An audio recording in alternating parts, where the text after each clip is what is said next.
अस्सलाम वालेकुम। कैसे हैं आप सब? उम्मीद करती हूँ बिल्कुल ठीक ठाक होंगे, खैरियत से होंगे। तो आज मैं आपके साथ शेयर करने जा रही हूँ बहुत मज़ेदार सी गाजर के हलवे की रेसिपी, और वो भी अम्मा जी के स्टाइल में। वीडियो अच्छी लगे तो थम्स अप ज़रूर दीजिएगा। ओके, स्टार्ट करते हैं।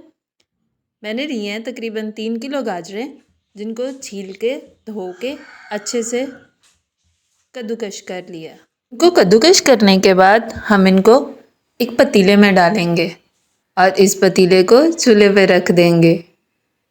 हम साथ साथ चम्मच हिलाते रहेंगे ताकि गाजरें पकें तो सही लेकिन नीचे पैंदे में ना लगें।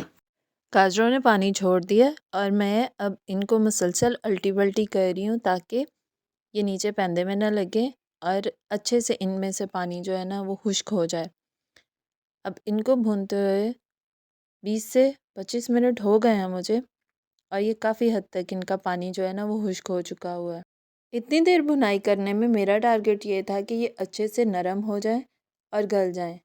अब इस स्टेज पे मैं इसमें देसी घी ऐड करूँगी। देसी घी मेरे पास 1 पाव के करीब है, तो अब मैं इसको ऐड करके तो मज़ीद जो है ना वो भुनाई करूँगी। देसी घी डालने के बाद 4 से 5 मिनट इसकी अच्छे से भुनाई करनी है। अब मैं इसमें शामिल कर रही हूँ 1.5 कप के करीब चीनी। कप में आम जो घर में इस्तेमाल होता है वो ले रही हूँ। आप इसका मीठा अपने अकॉर्डिंग कम या ज़्यादा कर सकते हैं। चीनी डालने के बाद इसको मज़ीद मैं जो है ना 15 से 20 मिनट इसकी मज़ीद भुनाई करूँगी, क्योंकि चीनी अपना पानी छोड़ेगी और हमें इसी चीनी के पानी में जो है ना इसको पकाना है मज़ीद। तो अब हम इसको मज़ीद भूनेंगे। जैसे जैसे हम इसकी भुनाई करेंगे गाजर का रंग बहुत अच्छा सा निखर के आएगा। गाजरें मेरी बहुत अच्छे से भुन चुकी हैं। अब इसमें मैं 1 पाव खोया शामिल करूँगी। एकदम नहीं ऐड करूँगी, थोड़ा थोड़ा करके ऐड करूँगी और साथ में चम्मच चलाती जाऊँगी और इसको अच्छे से मिक्स करूँगी। सारा खोया नहीं डालेंगे, थोड़ा सा रख लेंगे ऊपर गार्निश के लिए।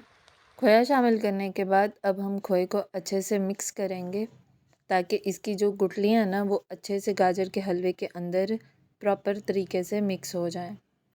यहाँ मुझे खोए के साथ हलवे को मिक्स करते हुए 5 मिनट हो चुके हैं। अब मैं इसमें ड्राई फ्रूट ऐड करूँगी। कुछ ड्राई फ्रूट्स बचा के रख लूँगी, जिससे मैं इस गाजर के हलवे को एट दी एंड गार्निश करूँगी।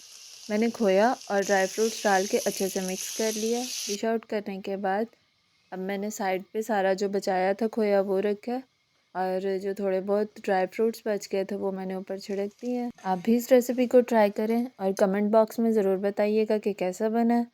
दुआ में याद रखिएगा। फिर मिलेंगे इंशाल्लाह। अल्लाह हाफ़िज़।